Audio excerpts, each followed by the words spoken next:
रब्ब हाज़ल बैतिल्लज़ी अतअमहुम मिन जूइन व आमनहुम मिन खौफ सदक़ल्लाहुल अज़ीम।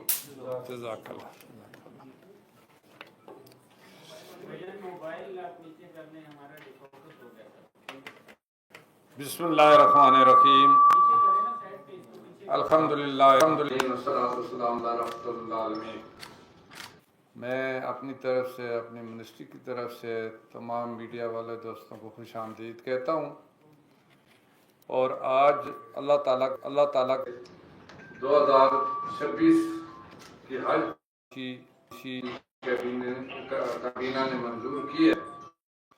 उसके चीदा नुकात जो आपके सामने इसलिए रख रहे हैं कि इस हवाले से पाकिस्तान से जो भी आज़मीन हज के लिए जाना चाहेंगे तो उनको उससे आगाही भी हो सके।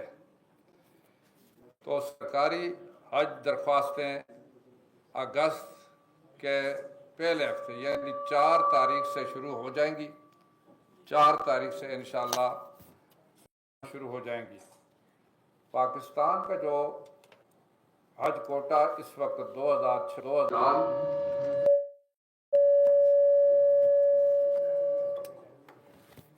फिलहाल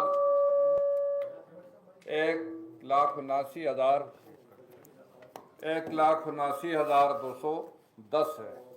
ताम सऊदी अरब की जानब से हतमी ऐलान होना बाकी है।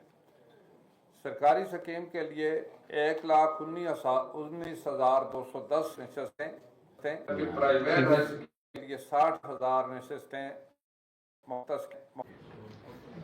सरकार के लिए 38 से 42 दिन का पैकेज और 20 से 25 दिन का मुख्तसर पैकेज फराहम किया जाएगा। तमाम दरख्वास्त गुजारों की कुर्बानी अदाई प्रोग्राम के तहत सऊदी अरब के निज़ाम के मुताबिक लाजमी होगी। दरख्वास्त गुजार का मुसलमान और पाकिस्तानी पासपोर्ट का हामिल होना लाजमी है, जिसकी मुद्दत 26 नवंबर 2026 तक कारामद हो।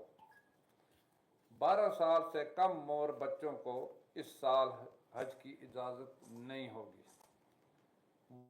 वो अफराद जो सरकारी हज स्कीम के तहत हज अदा करना चाहते हैं, उन्हें हज वाजबात 2 अक़सात में जमा करानी होगी। सरकारी हज स्कीम का तखमीना पैकेज 11.5 लाख से 12.5 लाख रुपए के दरमियान होगा, जो कि सर्विस फराहम कुनंदगान के साथ मुआहदों की खत्मी मंजूरी से मशरूत है। सरकारी हज स्कीम के लॉन्ग पैकेज के लिए पहली किस्त 5 लाख रुपए, जबकि शॉर्ट पैकेज के लिए 5.5 लाख रुपए जमा करवाना लाजमी है। हज अखराजात की पहली किस्त अगस्त के पहले हफ्ते से, जिस तरह अभी 4 तारीख का डेट दे दी है, पहले हफ्ते से किसी भी नामजद बैंक के जरिए जमा करवाई जा सकती है। सऊदी अरब की टाइम लाइन्स के पेश नज़र आज़मीन हज का इंतखाब पहले आइए पहले पाइए की बुनियाद पर किया जाएगा। First come first serve. बैरून मुल्क मुकीम आज़मीन हज सरकारी हज स्कीम के तहत दिए गए नामजद बैंक अकाउंट्स में अपनी हज रकम भिजवा सकते हैं। सऊदी अरब से मंजूर शुदा वैक्सीन लगवाना लाजमी होगी। Road to Mecca Saudi Islamabad और कराची एयरपोर्ट्स पर जारी रहेगी।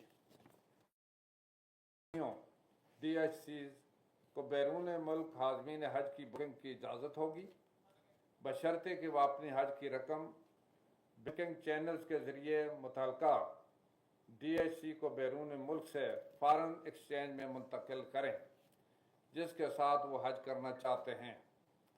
आज़मीन हज का डेटा और मालियाती लेन देन वजारत के पोर्टल पर काबिल मुशाहिदा होगा। हर मुनज़्ज़म DHC, जिसको यानी DHC कहते हैं, बैर मुनज़्ज़म के लिए कम अज़ कम कोटा सऊदी अदायात के मुताबिक होगा। मौत, शदीद बीमारी या किसी और नागुज़ीर वजह की सूरत में मुतबादल केसेस को कमेटी के ज़रिए जांचा जाएगा। मशायर बुकिंग के लिए पैकेज के 25% पेशगी अदायगी के बाद DHCs को बुकिंग की इजाज़त होगी।